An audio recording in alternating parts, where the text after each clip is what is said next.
Okay. So closing the loop on the theory that Fenrir is Elroy. Okay. He clearly would have had to change his name in the human realm, which really isn't that surprising, right? Carrion changed his name when he went to the human realm. I think his last name, he adopted the last name of his adopted mother, right? It's not strange that he would have changed his name. So why choose the name Elroy?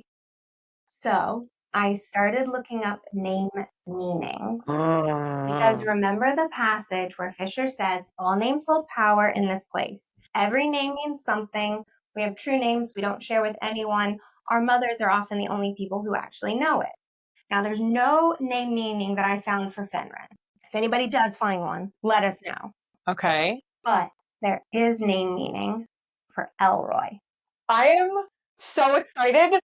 Okay, so we've talked about how the book will sometimes refer to Kingfisher as just being called the Fisher King and sometimes just King, right?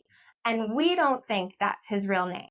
We've yet to learn his real name, but we don't believe that Kingfisher is his real name. Or like his birth name, his only soul name.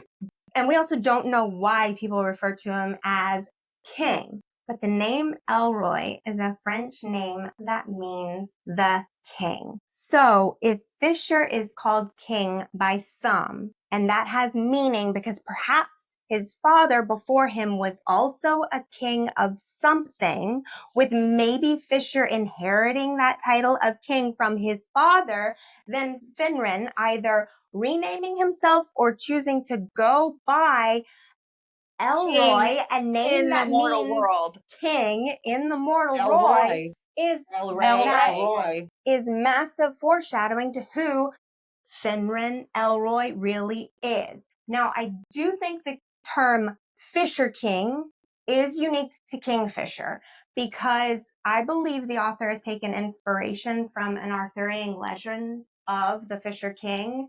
And there's a lot of key elements for that legend that I think we should chat about and chat about both the legend and the parallels to this story. But that standalone title of king, I think, has meaning to both Fisher and Elroy, who I am theorizing is his father, Finran. Okay, so what is the Fisher King Arthurian tale? I have to know now. Okay. So, Katharine has Hold on. Katharine, get the receipt. I'm ready. So we can talk about what it. you're saying is this crazy theory could be real. I feel like that supports that the theory is more than just a theory. And especially because I even looked up Lorith, the name of Lorith means crowned by a laurel. So think about it. If Kingfisher is a king, he gave a piece of his soul. That's Lorith. almost crowning Lorith. And not only that, Renfis, there's Renfree, which is a Scots Gaelic origin, which means warrior of darkness. And it can also be associated with power. What is his power? A big ball of light. Oh, Wait, why have none of us Googled all of their names? I don't know. Everlane, I think, means everlasting. And especially if we don't know if she maybe, spoiler, becomes a vampire. So maybe she truly is everlasting. Shut it down. Shut it down. And you can see why I was freaking out. And this is why I was freaking out. And I wanted to text you guys immediately. And I was like, No, it's I got to hold it. Just so you guys know, in our audience, we have a rule that is save it for the podcast. Yes. It is literally the hardest rule we ever have to stick to. We have to stick to because we are not allowed to text about books, which is really, really hard for us. So we will text things and be like, I know something, but I can't tell you. And that's what happened this afternoon. Yeah. So do you want to continue with tell me, I want to know the Arthurian legend. Yeah.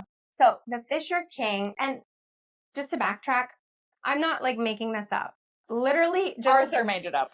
Google Fisher King, and I'm really going to just summarize some key points from the Wikipedia page. So all the sources are cited there if anybody wants to deep dive more.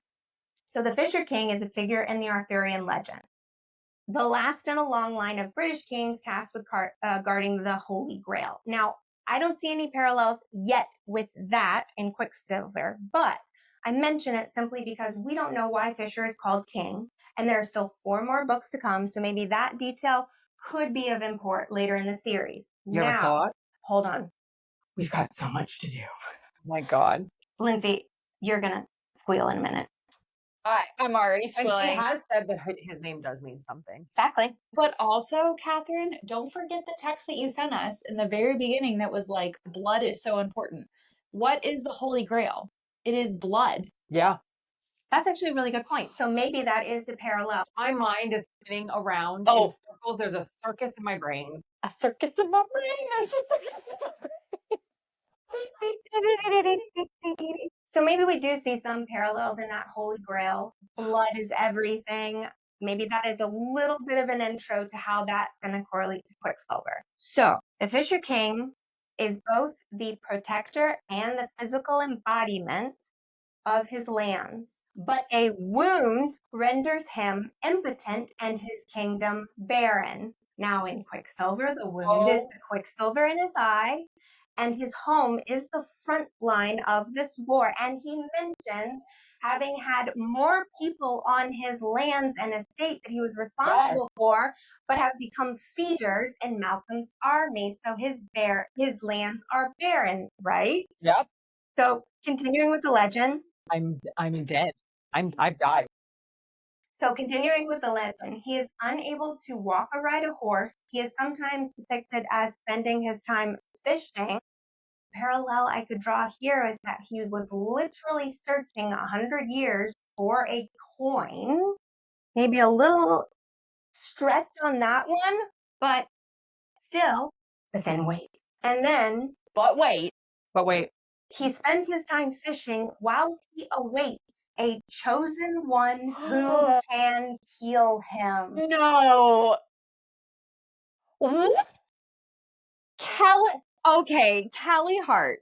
Dear Callie Hart, Can you text us, please? can you please send us a text immediately? And guess what? There's more. No. I don't know if I can handle it. You can. You can. Strap in. Okay. I mean, got my pillow. I'm good. Probably more. So the key elements of the legend is the Fisher King is nameless, but then he becomes named. Now, at least What's his name? in the legend, it's a name called Anfortas, which means illness or weakness, right? Okay. And remember, his illness is the quicksilver in his eye, and he even refers to Ceres as his weakness. He does. The next key element is And her name, like when he calls her Osha and calls her the butterfly, he in the beginning says it's because she's weak. Yes. Now, the next key element is the wound. Now, the details of the injury vary, and none of them really relate to an eye injury like in our book, but there's no eye injury in the legend. It was usually around his groin or thigh or something like that. So no parallel there. But his groin's fine. Groin's fine. Sarah said so. But the injury ultimately represents the inability of the Fisher King to produce an heir, and who has been sterilized by Queen Maud, but Ceres when she was 14. And he freaked out about it. Freaked out. It is one of the most heartbreaking moments in the entire book when he finds out that she is infertile. Now, wow. Katharine! Now, some say the wound is punishment for wooing a woman who he's not meant to be with, because every Grail keeper is supposed to marry a woman the Grail determines is for him. So the wound is meant to cause him immense pain as punishment. So the injury is supposed to serve as punishment for having sought forbidden love. Wow. And that's a little iffy, but again, we've got 4 books to go, because we find out at the end of the book that the god of chaos has struck some unknown deal with Kingfisher. Yep. We don't know why. We don't know what the deal represents. We do know it relates to having to continue to have that wound, the quicksilver in his eye. So I wonder if maybe it is Ceres being his god mated, that he has chosen this sacrifice for his punishment for not having an heir. All of these things are just interesting tidbits that can tie into Quicksilver, our story. Wow. Right? Now the last element, Oh my God, There's more. the sword. I'm gonna need a nap. The sword. The sword. Right. The sword. Like The the father's sword. Yes, The father's his, sword. not his father's sword. Or it Like could his be. father. It could be. Oh. Okay. It could be. It could be. What's the name of Fisher's sword? Nemero. Yes, the god sword with a little bit of power left in it. The only one until more are made, right? The last element is the prophecy that the sword will break at a crucial moment. I don't know what that moment could be, but the fact that we have a lot of these god swords, there's swords in the story and they hold a lot of importance, I feel has to mean something. So those are a lot of details. I think. Okay, but if a sword breaks at a crucial moment, it would not be killing someone, it would be saving someone, right? Like he strikes a killing blow, but can't land it because Could the be. sword breaks. But also, she exploded Crucial Anya's moment. sword, and it went into a million pieces. That's and a it good Right, point. changed the yeah. whole That is thing. also a very good point. Another god sword. Changed the whole. I feel like I have a purpose, lot. I need to think. and then it went to Lorith. I think I have a lot of thinking to There's a do lot right of- now. Lots to do in my head. There are a lot of little details that I think Callie Hart pulled and used this legend as an inspiration in Quicksilver that I just wanted to bring to light in case some of these details offer clues to the future Yeah. or just really interesting tidbits. Or it's just cool. Yeah, it's just cool. Yeah, maybe it's just cool. Yeah. So that is what a Fisher King is. There's way more on Wikipedia. So if anybody wants to deep dive it, I skimmed this at literally 1 a.m. What was the Fisher King's fate? Like, how did his story Do we end? want to know? Yes. I don't know if that's necessarily known. So the legend is just the Fisher King. He's wounded, unable to heal. He's a figure whose kingdom suffers with him. Okay. And his fate is tied to the Holy Grail and the quest to heal him and his lands. That's just the whole story itself. And I feel like that's kind of leaving it open. Yeah. Right? That's a lot. I feel like as we continue to deep dive this, that's literally going to be in the back of my mind now. Now we have to. Now we have Yeah. to keep looking at the parallels and what else she could be pulling and getting inspiration from, because that's just so fun. So listeners, we promise you that we will revisit this at the end, like after we've done our deep dive, because I feel like now I'm going to want to think about this like as I'm continuing to read. Yes. Read the wiki page in case there's stuff in there that I might have. Again, I was doing this at like 1 a.m. If I missed something and there's like, let's bring it up again. Yeah.